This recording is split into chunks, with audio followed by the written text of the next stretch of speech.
Glória a Deus. Quantos estão animados com Jesus? Ele não nos decepciona. Ele é o Senhor que tudo pode, tudo vê. Ele é o Senhor que está sempre conosco, nos ajudando em toda e qualquer situação. É um privilégio poder estar aqui com os irmãos. Alegria, como sempre, poder estar repartindo a porção da palavra do Senhor a todos vocês.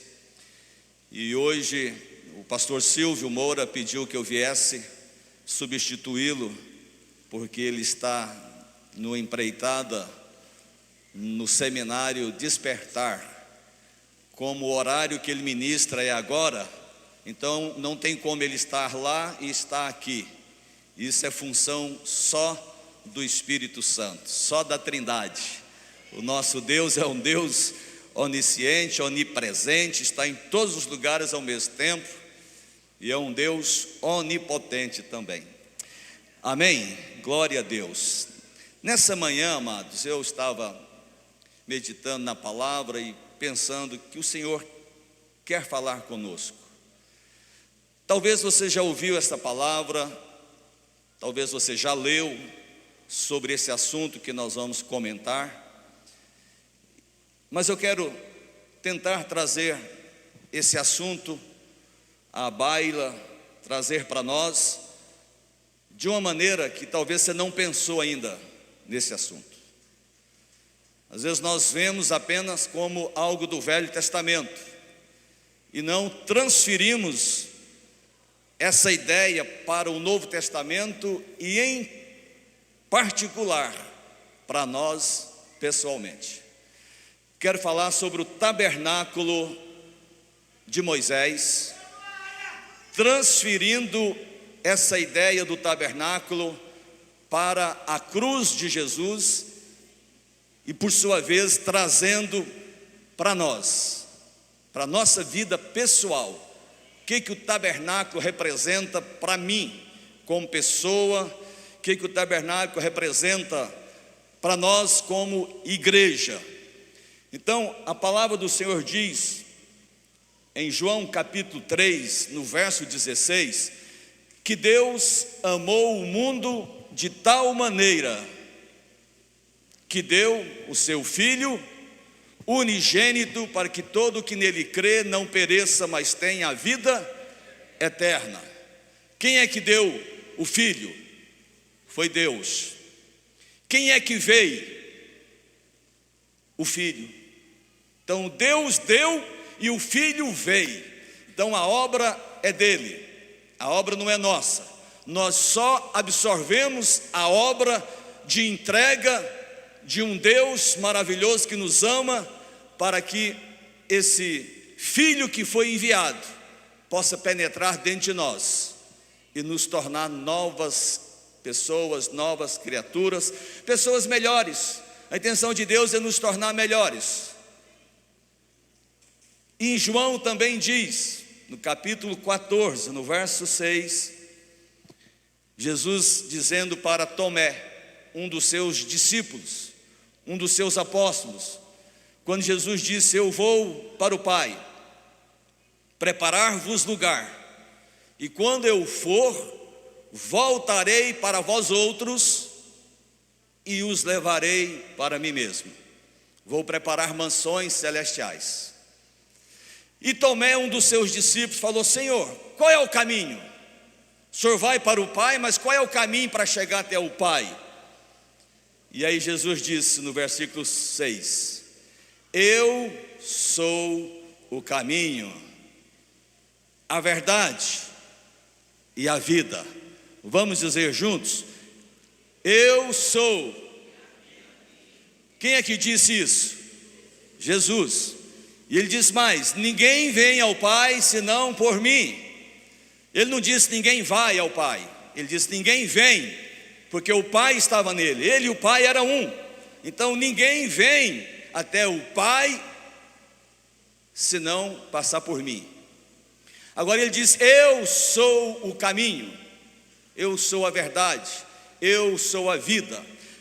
Deixa eu fazer uma pergunta: você acredita que você pode ser o caminho, que você pode ser a verdade, que você pode ser a vida?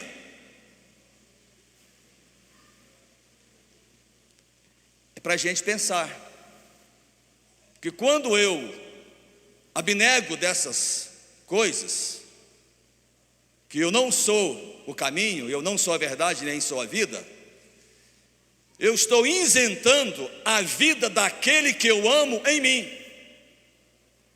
Se Cristo está em mim, eu posso ser um caminho de orientação para muita gente. Paulo não diz: sede meus imitadores como sou de Cristo? Quantas pessoas imitaram Paulo? Porque Paulo imitava Cristo. Quantas pessoas te imitam porque você imita Cristo? Quantas pessoas você já tirou do caminho errado e trouxe para o caminho da verdade através do Cristo que está em você? Então você, de certa forma, é um caminho. É uma responsabilidade que nós temos de ser o tabernáculo de Deus dentro de nós. Tabernáculo quer dizer morada, casa.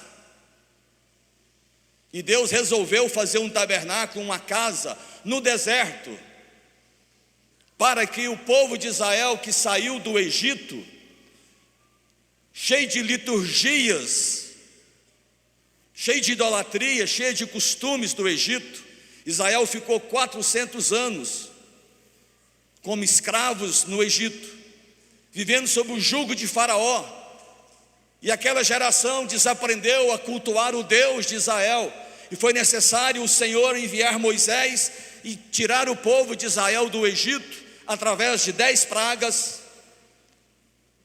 através da porta milagrosa que se abriu, que foi o Mar Vermelho, e o povo de Israel começou a entrar pelo deserto, cheio de costumes e hábitos egípcios. Então Deus disse: eu resolvo agora fazer uma morada com o meu povo lá no deserto. Vou então fazer um tabernáculo para que eu more com eles no deserto. O povo de Israel tinha sinais, milagres. A nuvem cobria eles durante o dia para proteger do sol. À noite tinha uma coluna de fogo que andava com Israel para protegê-los do frio. Então havia muitos sinais no deserto, mas isso não era suficiente. O povo de Israel não precisava de sinais, eles precisavam de Deus, eles precisavam do Senhor. Assim como eu e você não precisamos de sinais, nós precisamos de Deus. Vou dar uma oportunidade para você falar amém de novo. Nós não precisamos de sinais. Quem anda atrás de sinais se torna místico e dependente de sinais, e anula o fogo e o poder de Deus na sua essência. Nós precisamos é de Deus e não dos sinais. Os sinais vão acompanhar quem crê em Deus. Os sinais acompanham quem crê. Então nós somos o caminho para muitas pessoas. Somos também a verdade de Deus para muitas pessoas. Se você tem Jesus no seu coração, você tem a essência celestial, e você tem a verdade dentro de você. Você não é a verdade, mas você contém essa verdade sobrenatural de Deus em você, e você transmite ela para as pessoas. Elas acreditam em você. Você é referencial. O que você faz pode influenciar muitas pessoas. E também o texto diz que Jesus é vida. Ele é o caminho, a verdade e a vida. Você acha que você é vida? Quantos estão vivos aqui? Você está vivo, Dercio? Aleluia. Bonito, cheiroso. Nós somos o bom perfume de Cristo. Daqui a pouco nós vamos entender isso. Nós estamos respirando e temos vida. Vida biológica, temos vida. Mas além desse respiro que nós temos, desse fôlego de vida, nós temos uma vida que entrou em nós quando nós encontramos a Cristo. Uma vida que traz vida para os mortos espirituais. Então eu e você podemos ser o caminho, a verdade e a vida, através de Cristo, que é o caminho, a verdade e a vida. Por que esse verso fala muito conosco? Porque o tabernáculo, que é morada de Deus, habitando em nós, o tabernáculo é Deus vivendo conosco. O tabernáculo também tem 3 repartições. O tabernáculo tem átrio, santo lugar e santo dos santos. 3 repartições. O homem tem 3 repartições. O homem tem corpo, alma e espírito. Quantos tem corpo aqui, diz amém? Quantos tem alma aqui, diz amém? Quantos tem o espírito aqui, diz amém? Se você não gosta de dar amém, hoje você vai dar muito amém. Amém? Amados, o corpo nosso tem 3 partes: cabeça, tronco e membros. Quem tem cabeça aqui? Diz graças a Deus. Amém. Cabeça, tronco e membros, a parte do corpo. A parte da alma tem emoções. Diga comigo, emoções. Quem fica com raiva aqui? Quem fica irado aqui? Mas não deixa a ira se tornar pecado. Irai-vos e não pequeis. Não deixe o sol se pôr sobre a sua ira. Quantos choram aqui? Quantos têm saudade aqui? Tudo isso é parte da alma. Alma. A alma tem emoções. A alma tem vontade, poder de decisão. A alma tem psique, intelecto, raciocínio, mente, razão. Isso faz parte da alma. E o homem também tem algo chamado espírito. Quantos tem espírito aqui? Ainda que alguns espíritos estão dormindo, porque o homem sem Deus, o espírito está adormecido, não está morto, está adormecido. E esse adormecimento, a Bíblia fala de morte no pecado. Mas se sair do pecado, o homem então vive. O espírito passou a viver. E o espírito passa a comandar agora a alma e o corpo. Por isso nós não andamos mais nos prazeres carnais. Porque a carne agora está crucificada com Cristo. Uma pessoa crucificada consegue se mexer. Alguns irmãos, quando estão assim, irados, chateados, falam assim: eu quase desci da cruz. Ainda bem que você não desceu, você só quase desceu. Se estiver bem pregado, não desce. Se estiver com os cravos bem fixados, nós não descemos da cruz, ainda que queiramos descer, mas o amor de Jesus, o sangue de Jesus nos prende mais à cruz, e nós aprendemos a renunciar tudo aquilo que a carne gostaria de fazer. Então, a alma tem quantas partes? 3: emoções, vontade e psique. E o espírito tem quantas partes? O espírito tem comunhão com Deus, o espírito tem intuição e o espírito tem consciência. Então nós somos seres tripartidos. Temos 3, como a Trindade, Pai, Filho e Espírito Santo. E o tabernáculo tem 3 partes: átrio, santo lugar e santo dos santos. Se você perceber ali, pode voltar naquela primeira imagem, por gentileza. A cruz de Cristo traz uma sombra para o tabernáculo. É como se a cruz estivesse cumprindo tudo o que o tabernáculo propôs por Deus no Velho Testamento. Entenda-se que o tabernáculo era Deus tabernaculando, morando conosco, Deus habitando em nós, no meio de um deserto escaldante. E lembre-se que a cruz é Cristo morando aonde? Em nós, em um mundo escaldante, cheio de pecados. Então a cruz de Cristo, ou seja, Cristo pregado na cruz, é um cumprimento de todo o tabernáculo. Agora nós vamos destrinchar cada peça do tabernáculo e trazer para a nossa vida pessoal. Por isso eu disse que o tabernáculo tem tudo a ver comigo e com você. O tabernáculo é uma experiência pessoal com Deus, assim como o tabernáculo era uma experiência dos israelitas com Deus. Então veja bem, tabernáculo, um retrato detalhado das obras de Cristo. Esta é a palavra desta manhã. O tabernáculo é um retrato detalhado das obras de Jesus. O Velho Testamento sendo cumprido pelo Novo Testamento. O tabernáculo, como eu disse, é uma morada, é uma casa. A casa que você mora, provavelmente, o terreno é 10 por 25. E talvez a casa tenha aí 150 metros quadrados, 80 metros quadrados.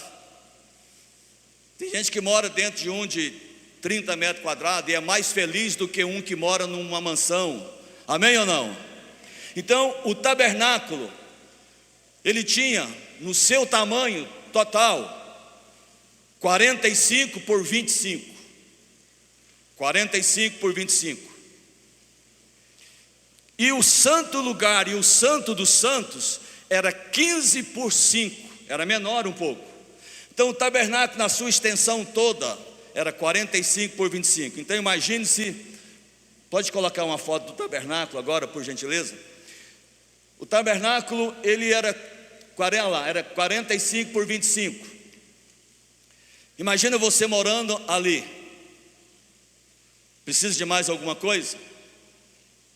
Ali tem tudo que nós precisamos. Em 45 por 25 tem tudo que nós precisamos. Às vezes nós queremos, e podemos ter, se você quiser, morar numa casa de 1000 metros quadrados, mas nós só precisamos daquele ali. Essa casa de 1000 metros vai ficar aqui. Talvez muitos não consigam morar ali dentro, porque ainda não encontrou a razão de viver. Quando encontrar a razão de viver, aquilo ali é o suficiente para nós. O tabernáculo tinha uma cerca em volta. Essa cerca significa proteção contra o mundo. Aquela cerca em volta ali está dizendo: você agora está tabernaculando com Cristo, você agora é de Cristo, você agora é morada. Deus agora está habitando dentro de você. Você agora está protegido por uma cerca, está blindado. Deus protegeu o Edmar e a Angélica. Deus protegeu os bens da empresa. Mas Deus permitiu por que entrasse? Assim como Ele permitiu que Sadraque, Mesaque e Abednego entrasse na fornalha, assim como Ele permitiu que Daniel fosse jogado na cova dos leões, para que o milagre manifestasse de forma visível e patente e maior. Às vezes nós queremos ser livres do problema, porque nós temos medo de entrar no problema e não conseguir sair dele. Mas é no problema, é lá no problema que se aperfeiçoa a fraqueza do homem, porque ele se sente fraco, inútil, dependente. É lá que ele clama e é lá que o mover e o sobrenatural de Deus acontece. Amém, irmãos? Está crendo nisso até agora? O tabernáculo então tem tudo a ver conosco. Agora, dentro desse tabernáculo Tinha 6 elementos. Tinha o altar de holocausto, a pia de bronze, e entrando um pouco mais para dentro, no santo lugar, tinha o castiçal, que é o menorá, ou o candelabro, tinha a mesa com 12 pães, tinha o altar de oferendas de adoração a Deus. E tinha no Santo dos Santos, o lugar mais sublime, a Arca da Aliança. E dentro dessa arca havia 3 elementos importantíssimos para nós.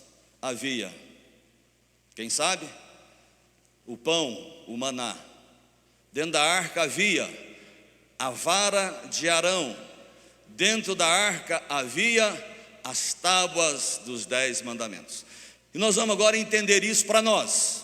Tudo isso que nós falamos, se você quiser abrir sua Bíblia em Êxodo capítulo 25, disse o Senhor a Moisés: fala aos filhos de Israel que me tragam oferta de todo homem cujo coração o mover para isto, dele recebereis a minha oferta. Esta é a oferta que dele recebereis. Aí Deus começa a especificar qual é a oferta que Ele quer. Deus não quer qualquer coisa, irmão. Deus quer coisa boa, coisa que tem preço. Davi disse ao Senhor, quando ele foi comprar a eira de Araúna, um terreno, o Araúna queria dar o terreno para Davi. Davi disse: não, eu não vou dar ao meu Deus algo que não me custe preço. Às vezes nós entregamos uma oferta a Deus que é troco, que não nos faz falta. O dízimo, diz a Bíblia, que é santo, ele não é nosso, ele é do Senhor. A oferta precisa nos custar preço. O que eu dou a Deus tem que me custar preço.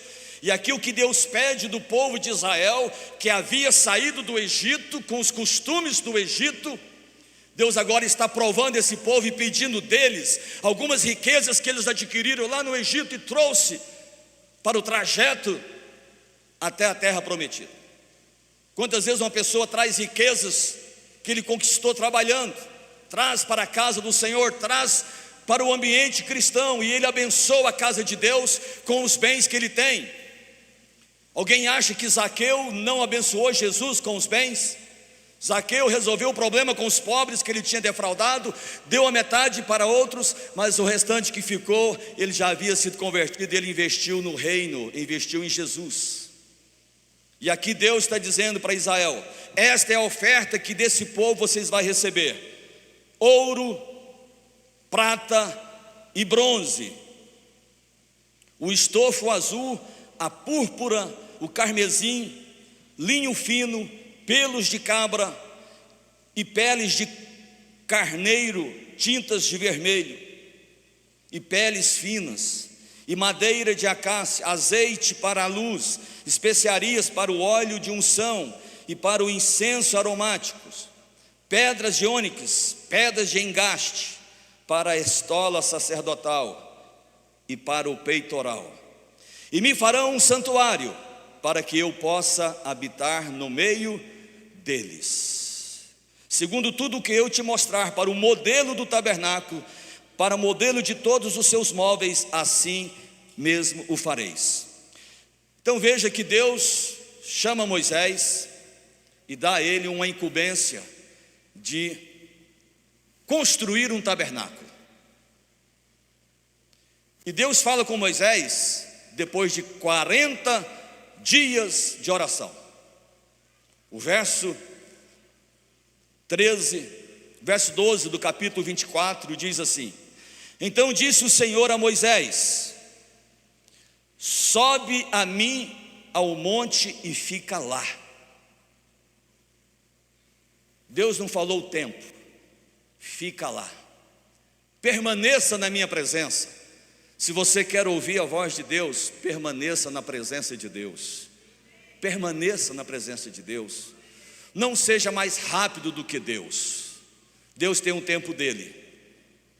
Às vezes nós queremos a bênção apressadamente e oramos insistentemente 3 minutos, 5 minutos, uma vez por semana. No desafio da oração da segunda-feira, às vezes nós até podemos vir, mas não viemos, porque não cremos que a nossa oração produz respostas. E ficamos desatentos quanto a isso. Deus fala para Moisés: fica lá no monte até eu vir falar com você. Permaneça, gaste mais tempo, porque você tem uma responsabilidade, uma incumbência tão grande, que você só vai descobrir essa importância quando ele estiver pronto. Só obedeça agora. Não queira entender nada, não queira compreender certas coisas, só obedeça. E a obediência torna possível a ação de Deus na sua vida e na minha vida. A obediência não questiona, a obediência apenas diz: assim seja, faça-se conforme a tua vontade. Moisés ficou lá e ele diz: vou te dar as tábuas de pedras e a lei e os mandamentos que escrevi para os ensinares. Levantou-se Moisés com Josué seu servo, e subindo Moisés ao monte de Deus, disse aos anciãos: esperai-nos aqui, até que voltemos a vós outros. Eis que Arão e Ur ficarão convosco, quem tiver alguma questão se chegará a ele. Então Deus está dizendo: olha, os anciãos vão até no pé do monte, a comitiva vai até o pé do monte, mas do monte para cima só eu e Josué. E Josué não vai chegar até o topo, Josué vai ficar no meio do monte. Josué vai ficar entre os anciãos e Moisés. Josué será o porta-voz. Josué é aquele que vai ouvir Moisés e vai ouvir os anciãos. E os anciãos vão ficar no pé do monte para ouvir Arão e Ur, que estará no arraial do povo. E nós já conhecemos a história. Moisés ficou 40 dias e o povo se impacientou. E o povo chega em Arão e Ur e fala: olha, nós queremos fazer um bezerro de ouro. E Arão e Ur, diz a palavra que eles não tiveram força, não tiveram posicionamento, determinação em permitir o povo fazer o bezerro de ouro. E essa notícia chegou até os anciãos no pé do monte e chegou até Josué. E Josué diz para Moisés: Moisés, o povo lá no arraial está tendo um alarido, e eu percebo que não é alarido de festa santa não. Então Josué levou um recado para Moisés. Josué não levou uma fofoca, Josué levou um recado para proteger o povo de Israel. E diz que Moisés ficou ali depois de 40 dias. Veja o verso 16: e a glória do Senhor pousou sobre o monte Sinai. Moisés esperou até o Senhor chamá-lo. Diz aqui: e a glória do Senhor pousou sobre o monte Sinai, e a nuvem o cobriu por 6 dias. 6 dias a nuvem chegou até o monte, e ao 7º dia, do meio da nuvem chamou o Senhor a Moisés. Moisés ainda teve paciência naquele ímpeto de querer já conversar com Deus, porque a nuvem de glória chegou e Moisés esperando Deus falar, e Deus não falava. Mas Moisés teve paciência para não gastar cartucho antes da hora. Ele esperou o momento certo para ir até onde Deus queria que ele fosse. Aí do meio da nuvem Deus disse: Moisés. E aí Moisés falou: Moisés, eis-me aqui, Senhor. E Moisés, entrando pelo meio da nuvem, permaneceu lá 40 dias e 40 noites. E aí, depois desse momento que Moisés teve com Deus, depois de 40 dias, 40 noites, depois do recado de Deus, Deus chega e fala: Moisés, agora desce e fala para o povo que eu quero fazer um tabernáculo. E nesse tabernáculo é coisa boa, não é qualquer coisa não, eu quero ouro. Ouro fala da divindade de Deus. Eu quero prata, eu quero bronze. Quando Jesus nasceu, o que os magos levaram para Jesus? Ouro, incenso e mirra. E tem tudo a ver com isso aqui. A prata significa santidade, O bronze significa redenção, salvação, perdão. Então Deus estava dizendo que o tabernáculo tinha que ter a divindade dele, tinha que ter a santidade dele, tinha que ter a redenção, a salvação, o perdão dos pecados. E aí então eles fazem o tabernáculo nessa medida de 45 por 25. E aí começa então a história, a minha história e a sua história. Ali dentro está a primeira peça do tabernáculo, era o altar de holocausto. A palavra holocausto quer dizer aproximação. No hebraico, a palavra holocausto quer dizer aproximação. Diga assim comigo, aproximação, porque isso vai ser importante para você saber. O altar era colocado sobre ele um cordeiro de 1 ano, um macho sem defeito. Era colocado ali ininterruptamente. Todos os dias de manhã tinha que ter um cordeiro sacrificado. E era colocado fogo para que pudesse fazer uma brasa, e essa brasa queimava aquele cordeiro sem defeito. E aquele cordeiro começava a assar e subia uma fumaça até o trono de Deus. À tardezinha, quando já estava acabando aquele cordeiro, já estava sendo destruído pelo fogo, e o fogo também estava acabando, o sacerdote tinha que novamente colocar brasa, fogo e o outro cordeiro. Passava-se a noite inteira aquele cordeiro assando naquela brasa. De manhãzinho o sacerdote de novo tinha que fazer esse mesmo processo. Isso durava dia após dia, e eles não se cansavam, porque era um prazer poder oferecer a Deus no tabernáculo. O cordeiro morreu por nós. O cordeiro em cima daquele altar de holocausto era a porta de entrada para o tabernáculo. Ou seja, para eu entrar no projeto, no propósito de Deus, eu preciso em primeiro lugar aceitar o sacrifício de Cristo. Amém ou não? E quando eu aceito o sacrifício de Cristo, eu estou dizendo que eu estou morrendo com Jesus, estou sendo pregado com Ele na cruz. Então, para que eu entre no tabernáculo, entre no propósito, eu preciso então entregar a minha vida a Jesus. Não tem como uma pessoa se dizer religiosa, frequentador de igreja, se ela não morrer para si mesmo, morrer para os vícios, morrer para as mentiras, morrer para as contendas. A religiosidade camufla muitas vezes a vida das pessoas, dizendo que elas estão interagindo com Deus, mas debaixo de uma superficialidade, de uma falsidade. Porque a vida com Deus genuína é uma vida de entrega, seja qual for a sua posição, o seu ministério. A porta de entrada na vida com Deus, em primeiro lugar, é morte do eu. Todos os dias nós temos que estar morrendo, anulando o nosso eu, a nossa carne. Segunda coisa que tinha no átrio era uma pia, uma bacia de bronze. O que bronze representa para nós? Redenção.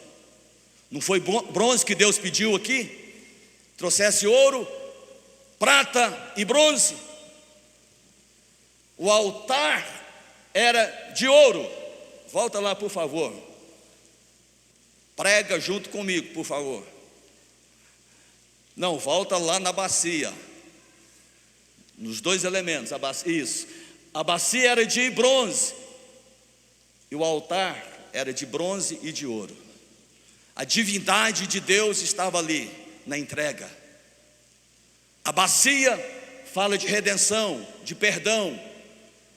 Quando nós descemos as águas do batismo, nós estamos dizendo: Senhor, eu estou arrependido, me perdoa.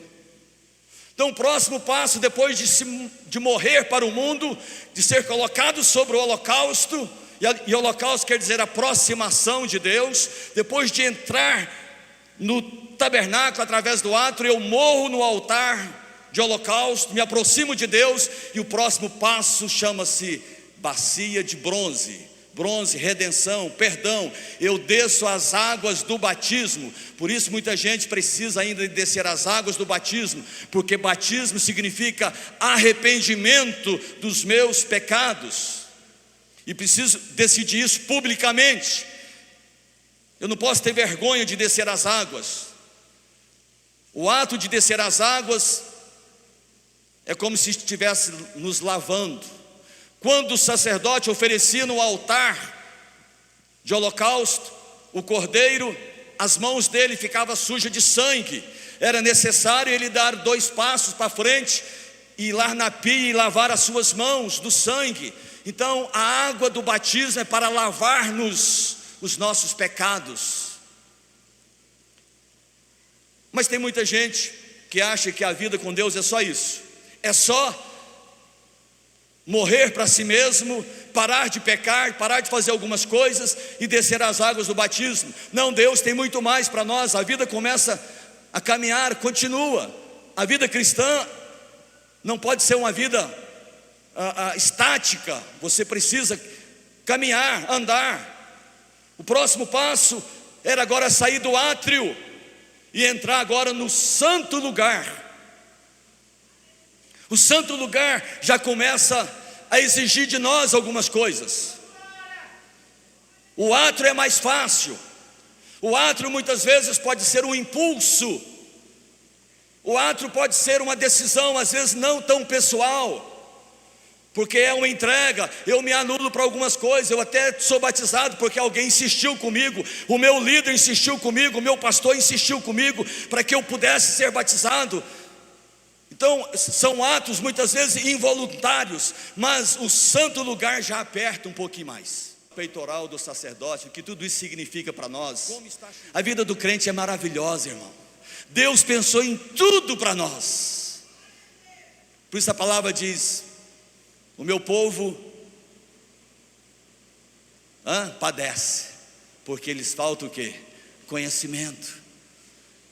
A palavra diz em Mateus, Jesus dizendo: examinais as Escrituras.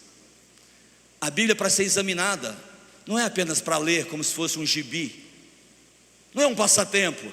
A Bíblia não é só Salmo 91, a Bíblia não é só Salmo 23. A Bíblia é linda, e nós precisamos examinar a Bíblia, conhecer um pouco da palavra. O conhecimento tira de mim a incredulidade. O conhecimento me leva a alcançar lugares mais profundos, me leva a descobrir tesouros ocultos. O santo lugar aperta um pouco mais o crente. No santo lugar tinha 3 repartições, 3 elementos. Tinha a mesa com os pães da proposição. No santo lugar tinha o castiçal.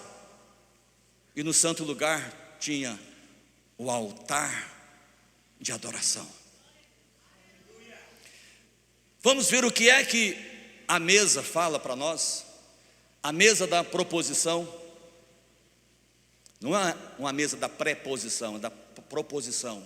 Uma mesa proposta para nós. Eram 12 pães que tinha sobre essa mesa, representando os 12 filhos de Jacó, as 12 tribos de Israel. Assim como havia 12 pedras de ônix no peitoral do sacerdote. Essas pedras aqui era chamada de Urim e Tumim, que significava revelação de Deus. O sacerdote precisa ter revelação de Deus. Ele não pode agir por conta própria, por achismo. Ele precisa estar revestido com a estola sacerdotal de linho fino. Linho fala da leveza da obra. A obra de Deus não pode ser pesada. A obra de Deus tem que ser prazer. A sua célula tem que ser prazer para você. Sua vida com Deus tem que ser prazerosa. Não pode ser peso. Fala, poxa, eu tenho um peso. Eu não posso ir num baile. Eu não posso mais fazer isso nem aquilo. Estou pesado. Você tem que sentir leve, porque Ele te regenerou. Agora eu sou nova criatura em Cristo. Ninguém consegue andar com peso nas pernas. Ainda você cansa de ser crente. é peso para quem ainda não entregou a sua vida totalmente a Cristo. Você passa pelo átrio, e quando você entra no santo lugar, as coisas começam a melhorar. Talvez para alguns piora, mas começa a melhorar porque você se envolve mais. Essa mesa da proposição com 12 pães fala da unidade da igreja, da unidade do povo de Deus. Tem gente que não consegue sentar na mesa com um irmão em Cristo. Tem irmãos que não conseguem olhar no olho do outro irmão. Que sangue que foi derramado naquele altar de holocausto, no início do tabernáculo, no início da minha vida cristã. Quem é que morreu naquele altar? Jesus morreu, e eu morri com ele também, a partir do momento que eu o aceitei. Mas nem todo crente morreu ainda. Por isso que eu disse que muitas vezes são situações motivadas por outros e não por mim. Mas quando chega no santo lugar, começa a revelar se eu sou crente ou não. Se eu sento na mesa com o meu irmão, se eu olho no olho do meu irmão. Mesa fala de relacionamento, comunhão. A igreja de Atos, tem muita gente orando: Senhor, nos leva a ser igreja de Atos novamente. Sabe o que a igreja de Atos tinha? Relacionamento. Partia o pão de casa em casa, vendia as suas propriedades e ajudava os mais pobres. Que evangelho estamos vivendo hoje, igreja? Se eu não posso sentar numa mesa com meu irmão e dizer: irmão, eu não concordo com tudo que você faz, mas eu te respeito e te amo em Cristo Jesus. Tem alguém perfeito aqui? Então, antes de tirar o cisco do olho do outro, olha para o seu. Não transfira para os outros as suas fraquezas, as suas mazelas. Quando nós ficamos emburrados, chateados com alguém, é porque nós gostaríamos de ser como aquela pessoa e não somos. Isso a psicologia ensina. Que igreja nós somos? Se queremos o avivamento, estamos crendo na volta de Jesus, mas uma igreja dividida, que não senta na mesa, que não ama o seu irmão a despeito das falhas e defeitos que ele tem. Mesa, relacionamento. Eu não posso escolher com quem eu relaciono. Jesus andou com todos. Jesus disse: aquele que mete a mão no prato e come comigo vai me trair. Jesus deixou até o último momento, até o último beijo. Judas ainda poderia voltar atrás. Você é influenciador e não influenciado. Me diga com quem tu andas, que direi quem tu és. As más companhias corrompem os bons costumes, sim. Mas se os bons costumes não forem alicerçados em Cristo. Quando é alicerçado em Cristo, meu irmão, você pode andar com quem quiser, que ele não vai te influenciar. Você vai influenciá-lo. Você vai dizer não quando é para dizer não. No santo lugar, preciso correr um pouquinho aqui. No santo lugar também tinha o castiçal, o candelabro. Bim, por favor, vem aqui, por gentileza. Você fica dando glória a Deus demais, aí a gente te chama. O que está escrito nessa camisa aqui? Coração em chamas. O castiçal tem fogo. O castiçal tem chamas. Eu não posso apenas usar uma camiseta dessa. Eu preciso ter chama aqui dentro. Agora preste bem atenção, amados. O castiçal representa para nós como cristãos testemunho, luz. O que a Bíblia diz em Mateus 5? Vós sois a luz do mundo. Não se pode colocar a luz debaixo de uma mesa, debaixo de uma tampa. Mateus 5, 16, coloque aí por favor. Obrigado. Nós vamos usar essa camisa por dentro, internamente, porque diz o texto de Mateus 5,16, que os homens verão as nossas obras e glorificarão a Deus. Assim brilhe também a vossa luz diante dos homens, para que vejam as vossas boas obras e glorifique o vosso Pai que está nos céus. Quantos querem glorificar a Deus aqui? Não existe uma maneira de glorificar a Deus se não for por obras de justiça. Apocalipse 21 diz que nós seríamos vestidos de linho puro, que significa as obras de justiça dos santos. O servo de Deus tem que ter obra de justiça. Ele não pode ser injusto com as coisas. Esse castiçal, ele representa o testemunho do crente, onde quer que ele for. Ele tem que estar aceso. Ele iluminava todo o santo lugar. Ele trazia luz. Era o único que trazia luz, era ele. Agora, um crente sem luz é possível? Sim. A Bíblia diz de 10 virgens. Elas estavam todas juntas, como um grande rebanho. 5 delas eram nécias, 5 eram prudentes, 5 eram tolas, despreparadas, 5 não se envolviam, eram apenas frequentadores, estavam atrás do pão, da bênção, do sinal. Mas 5 tinha azeite e tinha luz, elas brilhavam. E nós sabemos como isso se resolveu. As 5 prudentes, o Senhor abriu a porta e ela entrou. As 5 nécias ficaram. Será que as nossas lâmpadas estão realmente acesas? Nossas boas obras estão falando por nós? O castiçal, ele tinha 6 hastes, 6 velas no Velho Testamento. No Novo Testamento ele passou a ter 7 hastes.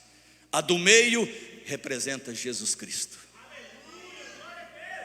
Deus acrescentou mais um castiçal no Novo Testamento, dizendo que a obra do Velho Testamento, o tabernáculo do Velho Testamento, se cumpriu agora no Novo Testamento. O Velho Testamento, o castiçal tinha 6 lâmpadas. No Novo agora tem 7, porque chegou um que trouxe a luz para o mundo agora. Agora ele é o tabernáculo de Deus habitando em nós. Você tem o Espírito Santo? O tabernáculo de Deus está aí. E é necessário brilhar. Eu e você temos que brilhar, dar bom testemunho. Não podemos ser crente apenas aqui dentro da igreja. Onde quer que nós formos, na faculdade, no colégio, na família, no trabalho, no ônibus, na fila do banco, em qualquer lugar nós temos que ter luz.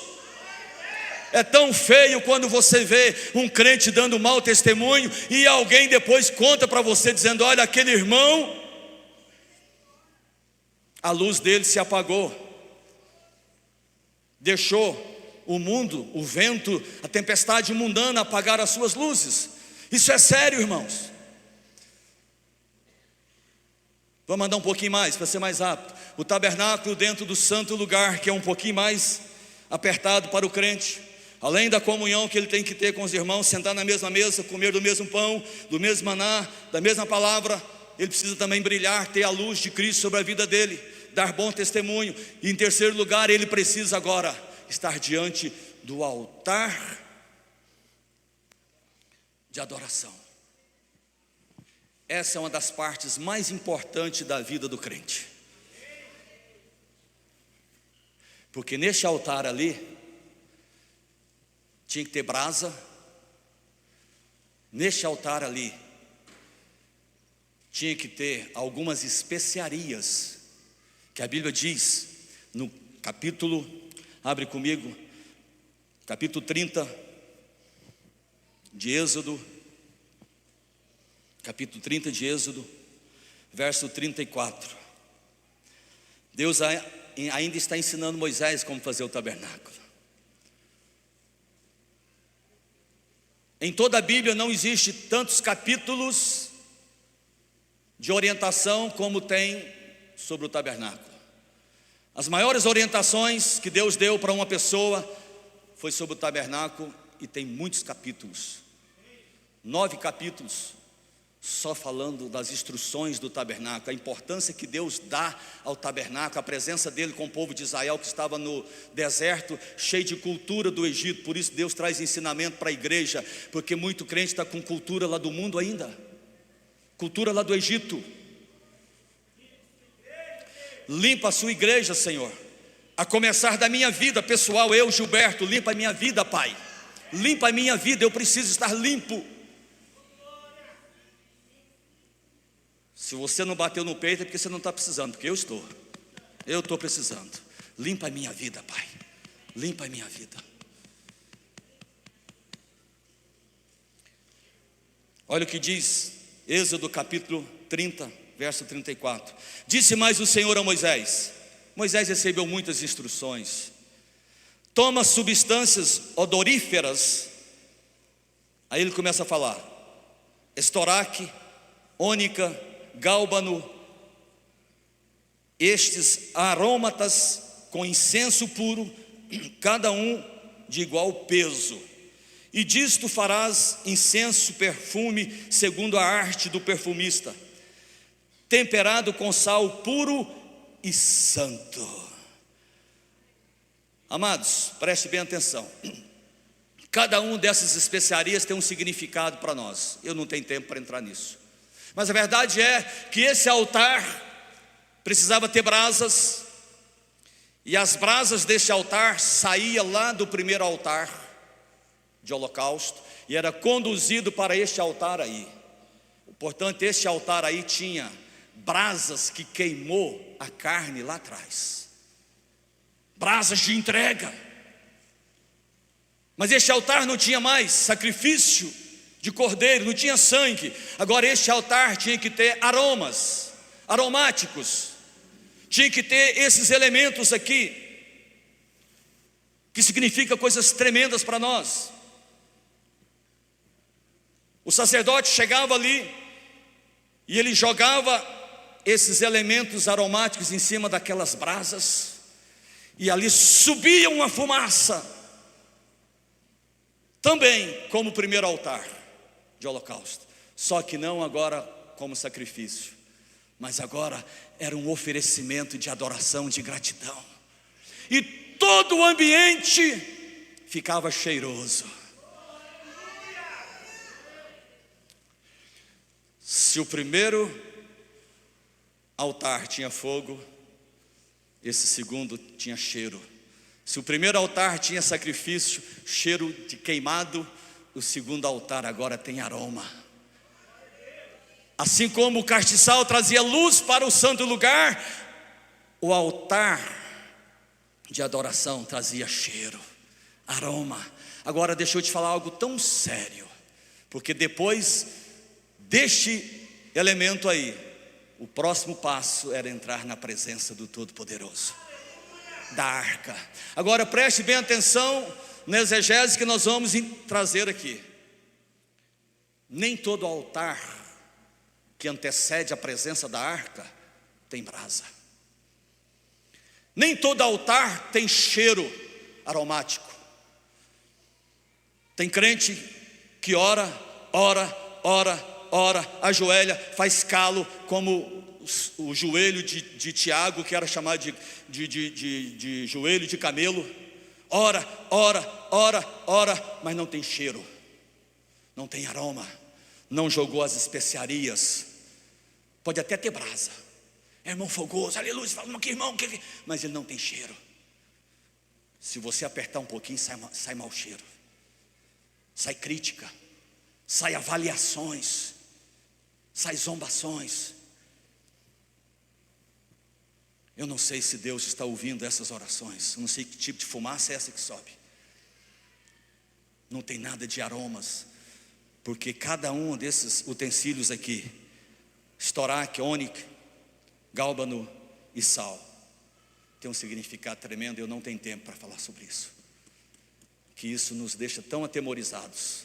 Não adianta eu orar se não tiver esses elementos aromáticos aqui, que mexe tanto conosco. A vida do crente precisa ter um altar que tem brasa. Que tem brasa, mas tem os aromas também. O livro de Levítico, capítulo 6, fala que não deixe faltar a brasa sobre o seu altar.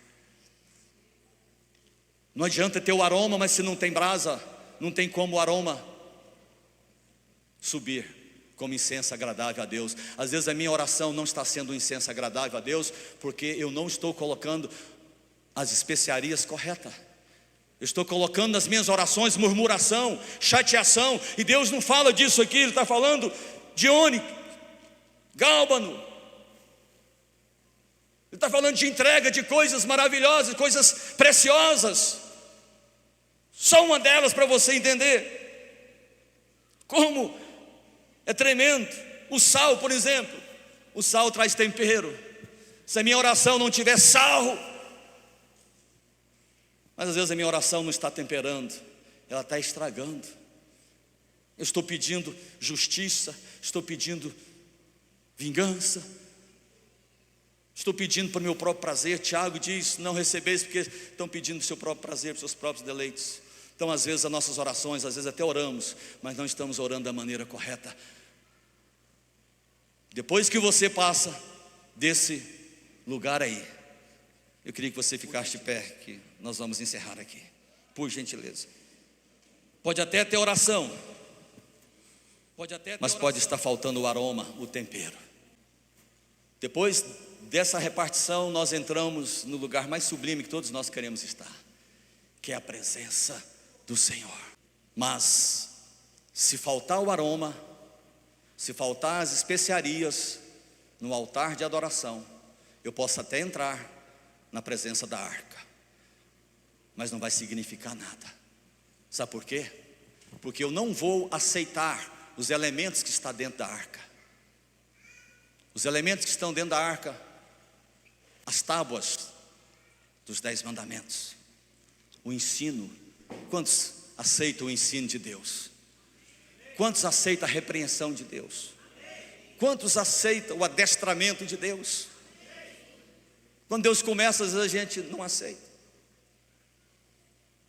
As tábuas era para ensinar o povo de Israel a deixar os costumes do Egito. Deus precisou colocar 10 mandamentos, 10 ensinos, e Jesus resumiu em 2: amar a Deus e ao próximo. Dentro da arca da presença de Deus não tem só ensino, dentro da arca também tem o maná, o alimento, que era o pão que Deus dava no deserto. As madrugadinhas caía um sereno como gosto de coentro, e ali o povo comia. O maná fala de sustento, de alimento. Alguns achavam amargo, enojaram do maná, assim como muitos estão enojando da palavra. A Bíblia diz que nos últimos dias as pessoas teriam fome de ouvir a palavra.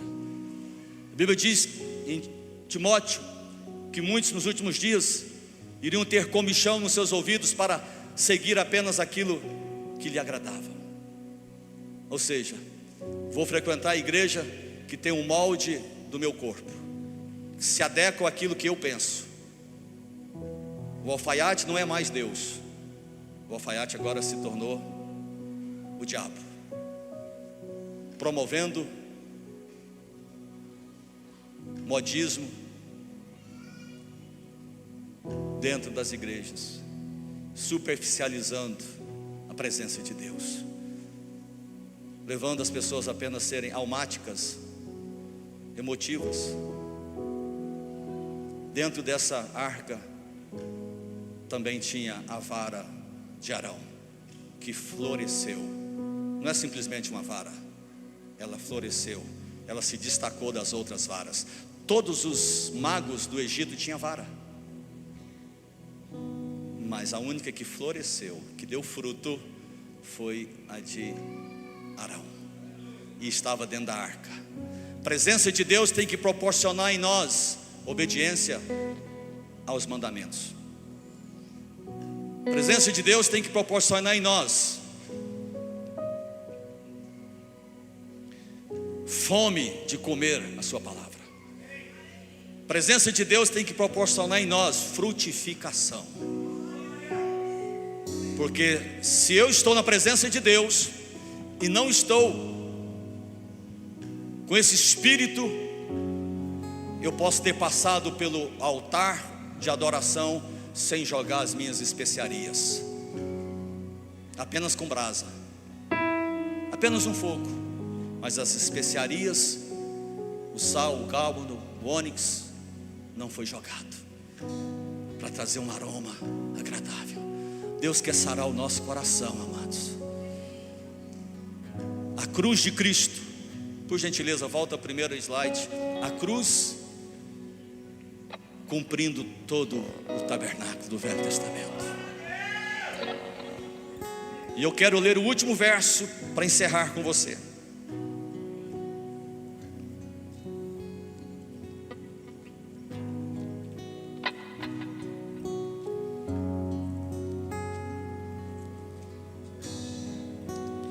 Mateus 27.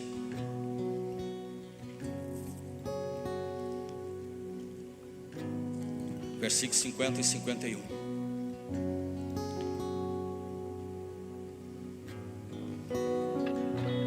Se puder colocar aquela imagem de Jesus na cruz e o véu se rasgando, por gentileza. É uma das imagens mais fortes que eu vejo no tabernáculo.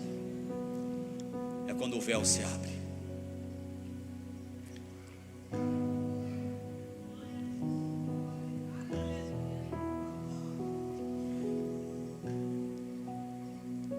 Esse Deus que foi pregado na cruz tornou possível eu e você entrar no Santo dos Santos. O Santo dos Santos era um lugar reservado para o sumo sacerdote uma vez por ano. Era tão sagrado entrar no Santo dos Santos que se o sacerdote entrasse em pecado, ele morria. Ele tinha que entrar amarrado em uma corda. E a roupa do sumo sacerdote tinha uns sinos, que tem um significado também, uns sinos na parte de baixo, para ele ficar andando e fazendo barulho e aspergindo sangue em cima da arca do propiciatório. O propiciatório é a tampa da arca, que significa propício. Jesus foi propício a mim e a você, e aquele sangue era jogado em cima, e o sacerdote falava: perdoa, perdoa, perdoa, perdoa, perdoa, perdoa, perdoa o povo que está lá fora, Senhor.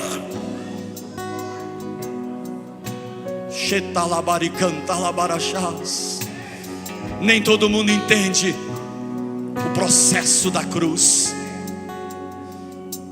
Foi lá na cruz que Jesus disse, e Jesus, clamando outra vez com grande voz, entregou o Espírito. E quando Jesus entrega o Espírito, diz que o véu do santuário se rasgou em duas partes, de alto a baixo, e tremeu a terra e fendeu-se as rochas. A morte de Jesus tornou possível o sacrifício de Jesus. Fez com que terminasse o sacrifício dos animais. Ele foi o animal, o último sacrifício de Deus por nós. Foi Jesus na cruz. Aleluia. Oh Pai, Tu foste o último sacrifício. O altar recebeu sangue agora. Este altar chamado cruz recebeu sangue para nunca mais ser derramado sangue na cruz. Não nos resta mais sacrifício. Devemos apenas entregar. O Senhor tornou possível todos nós entrarmos no Santo dos Santos. Todos nós hoje podemos entrar no Santo dos Santos, na Tua presença, ornamentados com as nossas fragilidades. Não precisamos mais de sininhos, porque o Teu perdão nos aceita. Não precisamos mais de roupas ornamentadas, porque o teu sangue nos cobre. É o teu sangue que está sendo aspergido sobre o propiciatório. Oh, meu irmão, enquanto adoramos, eu gostaria que você pedisse perdão ao Senhor. Falasse: Pai, me leva para mais perto de Ti. Eu quero, Senhor, esse trono de misericórdia sobre mim. Eu preciso disso, Senhor. Oh, Deus, quando o Senhor morreu naquela cruz, o véu se rasgou, o caminho para a vida agora está aberto. Por isso eu posso dizer: eu sou o caminho, a verdade e a vida. O caminho para o Santo dos Santos está aberto. Que eu seja caminho para muitas pessoas encontrar a Cristo. Que eu seja a verdade de Cristo para muitas pessoas que andam na mentira. Que eu seja a vida para muitos que estão derrotados e mortos. Oh, meu irmão, Deus agora mudou de residência. Deus agora mora e habita dentro de nós. Aleluia! Aleluia! Aleluia! Eu não posso ficar de pé. Se há arrependimento no seu coração, clame ao Senhor. Clame ao Senhor. Ah, Senhor, o Senhor mudou de residência. O Senhor agora mora dentro de nós. O Senhor agora habita dentro de nós. Torna-nos semelhantes a Ti, Senhor. Leva-nos a ser o bom perfume de Cristo. Leva-nos a ser a carta escrita, ah, meu Deus, não com tinta, mas pelo sangue do Senhor. Leva-nos, ó Deus, a andar dentro da Tua vontade, do Teu querer. Leva-nos, ó Deus, leva-nos a ser expressão da Tua glória, ah, nesse mundo perdido. Deus, leva-nos a ser o tabernáculo vivo do Senhor nessa terra. Leva-nos, ó Deus, ah, meu Pai, leva-nos a lugares mais altos. Torna-nos mais humildes, torna-nos mais quebrantados. Oh Deus, moe a nossa carne, tira de nós todo desejo humanista, tira de nós qualquer achismo e coloca dentro de nós, oh Deus, a entrega do Senhor. Leva a Tua igreja a ser igreja que está na Tua presença e que pode olhar para dentro da arca e não morrer. Pode olhar dentro da arca e se alimentar dos elementos da arca, da Tua presença. Aleluia. Amados, nós vamos encerrar agora, mas eu queria te convidar, você que não precisa ir embora agora, você que não precisa ir embora agora, se você quiser vir para o altar e gastar um pouco mais os seus minutos na presença do Senhor, mas se você precisa ir embora, Deus te abençoe. Tenha um bom domingo, uma boa semana, em nome de Jesus. Nós vamos estar aqui, os pastores, orando com você, chorando com você, gemendo com você, mas eu sinto que a igreja precisa compreender melhor o sentido da presença de Deus nas nossas vidas. Então, se você quer mais de Deus, orar um pouco mais, pode vir para cá e se ajoelhar, ou quiser ficar em pé, fique à vontade. Mas você que precisa ir embora, faça isso. Vá, que Deus te abençoe em nome de Jesus. Mostra pra esse povo que há Deus em Israel. Caia fogo do céu.